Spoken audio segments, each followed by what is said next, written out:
बिस्मिल्लाहिर्रहमानिर्रहीम। अस्सलामुअलैकुम।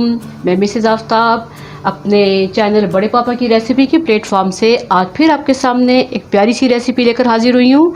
तो जी, इस रेसिपी का नाम है ब्रेड पकोड़ा। तो देर किए बगैर आए चलते हैं और देखते हैं इसमें क्या क्या इस्तेमाल होगा। आलू, प्याज, टमाटर, हरी मिर्च, ब्रेड, ये काट कर मैंने सब्जियाँ आपके सामने रख दी हैं। ये तकरीबन 1 कप आलू है, 1 कप प्याज, 1 कप टमाटर, 6 से 7 हरी मिर्च। खुश्क मसालों में 1 टेबलस्पून लाल मिर्च, हाफ़ टेबलस्पून ज़ीरा, 1 टेबलस्पून नमक, 1 टेबलस्पून खुश्क धनिया, हाफ़ टेबलस्पून सुरख मिर्च और थोड़ा सा मीठा सोडा, और इसके साथ ही 3 कप बेसन शामिल हैं। तो चलें आए इसको मिक्स करते हैं। बिस्मिल्लाहिर्रहमानिर्रहीम के साथ शुरू करते हैं आज की रेसिपी। सबसे पहले बेसन डाल देते हैं, प्याज, टमाटर, आलू, इसके बाद खुश्क मसाले, हरी मिर्च। तो अब हम पानी डालकर मिक्स करना शुरू करते हैं। बिस्मिल्लाहिर्रहमानिर्रहीम।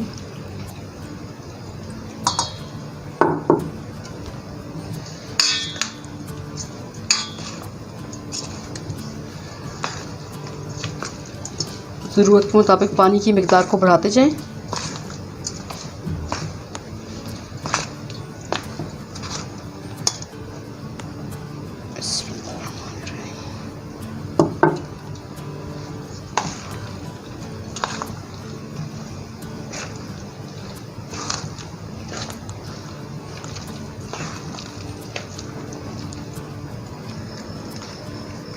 तमाम सब्जियां से मिक्स कर दी हैं, बेसन में पानी डाल दिया और अब देखिए इसकी पोजीशन इस तरह से हो गई है।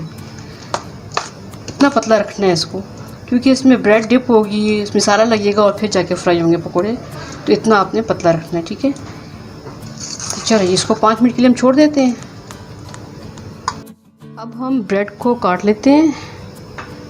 कुछ पकोड़े बनाएंगे हम लंबाई की शक्ल में, रेक्टेंगल। दोनों तरह की शेप्स बहुत अच्छी लगती हैं। मैं आपको एक बात बताना चाहती थी कि ये रेसिपी तकरीबन आज से मैंने 17 साल पहले अपनी दोस्त के घर खाई थी। बड़ा ही मज़ा आया मुझे। तो उसने इनको चाइनीज़ पकोड़ों का नाम दिया। बहुत सिंपल बनाए, सिर्फ नमक, काली मिर्च, ब्रेड और बेसन लगाकर। लेकिन मैंने घर आकर सोचा कि मैं अपने घर वालों के लिए थोड़ा सा चेंज खिलाऊँगी। पाकिस्तानी फ्यूजन दिया मैंने और उसमें तमाम पकोड़ों वाले मसाले डाले और उन्हें पकोड़े बनाकर खिलाए। बहुत अच्छे लगे। जब वो डिमांड करते तो मैं उनको ज़रूर बना के देती हूँ। देखिए मैंने रेक्टेंगल शेप में काटी है, ट्रायंगल शेप, और एक रेक्टेंगल एक ट्रायंगल, दोनों शेप से हम पकोड़े बनाएंगे। बड़े ही अच्छे लगेंगे ये देखने में। तो अच्छा लगता है इस तरह मुझे काम करना, ये डिफरेंट शेप्स में, डिफरेंट स्टाइल से। तो चलें देखते हैं।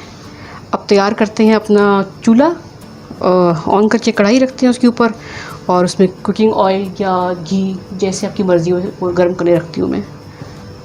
बिस्मिल्लाहिर्रहमानिर्रहीम। और फ्राई करना शुरू करते हैं। एक साइड पे बेसन हल्का सा लग गया और दूसरी साइड पे मैंने मसाला डाल दिया ऊपर पकोड़ों का। अब जी अल्लाह का नाम लेके इसको पैन में डालते हैं। बिस्मिल्लाहिर्रहमानिर्रहीम।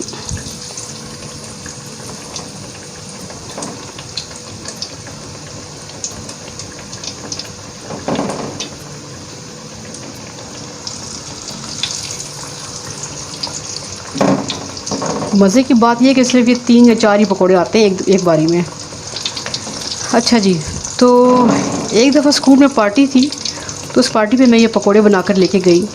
जब निकाल के डिश में रखे तो लोग समझे शायद ये फ़िश लेकर आई हैं, यानी उन्हें भी खाने में धोखा हुआ शेप को देखकर ना। एक बारी में 3 से 4 ही इसमें जाएंगे।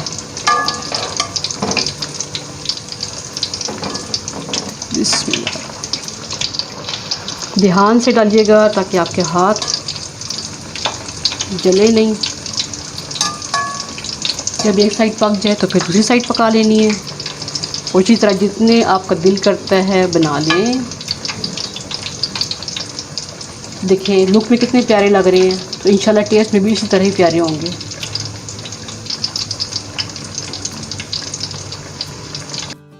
जी अब साइड चेंज करके देखते हैं कि गुड, बहुत प्यारा कलर आ गया है। आराम से साइड चेंज करनी है ताकि इसके ऊपर से मसाला ना गिरे। ये कितना खूबसूरत गोल्डन कलर आया है। अब थोड़ा सा वेट करना है कि दूसरी साइड बन जाए, फिर हम पकोड़े निकाल लेंगे। तो इस दौरान मैं आपको बताती चलूँ कि मैं एक टीचर भी हूँ और मेरा एक चैनल है लर्निंग पॉइंट के नाम से, और उसमें मैं छोटे बच्चों की बेसिक क्लासेस होती हैं जो KG 1 KG 2 इन सब के बारे में कुछ वीडियोस मैंने अपलोड की हैं। अभी मैं ऑरल्स करवा रही हूँ, फिर मैं रिटर्न पर आऊँगी। तो आप बराए मेहरबानी उस चैनल को भी देखें, सब्सक्राइब करें, वीडियो को लाइक और शेयर करें। कुकिंग के साथ साथ एजुकेशन लर्निंग भी जारी है मेरी। जी तैयार, ज़बरदस्त शक्ल, ज़बरदस्त रंग। तो फिर अब हम ये पकोड़े निकाल देते हैं और उसके बाद हम ट्रायंगल शेप वाले पकोड़े बनाते हैं। ठीक है, चलें जी। ऑयल अच्छी तरह से निकालिएगा और बाकी ऑयल निकालना टिश्यू पेपर का काम है। ज़बरदस्त।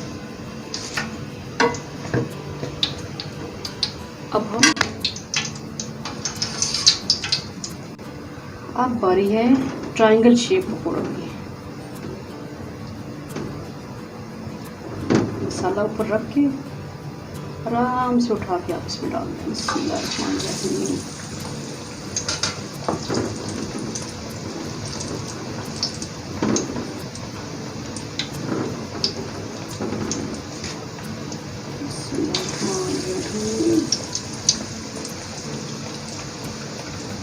थोड़ा सा मसाला और ऐड कर दें ऊपर।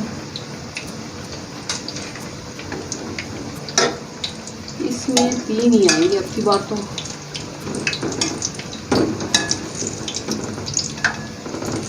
ये शेप आप छोटा स्क्वायर शेप छोटी भी बना सकते हैं, जिस तरह पसंद है, जिस तरह खाने में आसानी हो। मेरा काम तो आपको सिर्फ शेप सिखानी है, बाकी आपकी मर्ज़ी। मसाला जो डालें, सादे बनाएं, सिर्फ बेसन के साथ, सब्जियां वाले मसाले के साथ बनाएं या चिकन डाल के बनाएं, ये आपकी मर्ज़ी है। तो देखते हैं कितने टाइम में ये एक साइड तैयार हो जाएगी और फिर हम पलट के दूसरी साइड तैयार कर लेंगे। अच्छा, तो अपने चैनल द लर्निंग पॉइंट पर मैंने बच्चों के लिए बहुत इंटरेस्टिंग वीडियोस बनाई हैं जो बच्चों की बेसिक लर्निंग में बहुत फ़ायदेमंद साबित होंगी। आप ज़रूर विज़िट कीजिए उस चैनल का, आपको अच्छा लगेगा। इस पर मैं बड़े बच्चों के लिए भी काम करूँगी, तो आपने इस चैनल को सब्सक्राइब ज़रूर करना है। अब हम चेक करते हैं इसकी दूसरी साइड। ज़बरदस्त।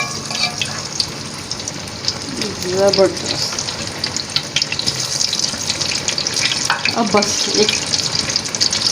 2 मिनट इंतज़ार करते हैं, साइड पक जाएगी तो फिर निकाल कर आपको सर्व करके दिखाऊंगी मैं। ये रेसिपी आप ज़रूर बनाइएगा। आप इसको बनाते हुए भी खुश होंगे और खाकर भी खुश होंगे, और जिस किसी के सामने पेश करेंगे उससे दाग की उसूल के बगैर नहीं रहेंगे इंशाल्लाह। जी तो व्यूवर्स, आपने देखा इतने ज़बरदस्त यमी पकोड़े तैयार हो गए हैं, बहुत प्यारे लग रहे हैं माशाल्लाह। और जब आप खाएंगे तो इंशाल्लाह आपको भी बहुत अच्छा लगेगा।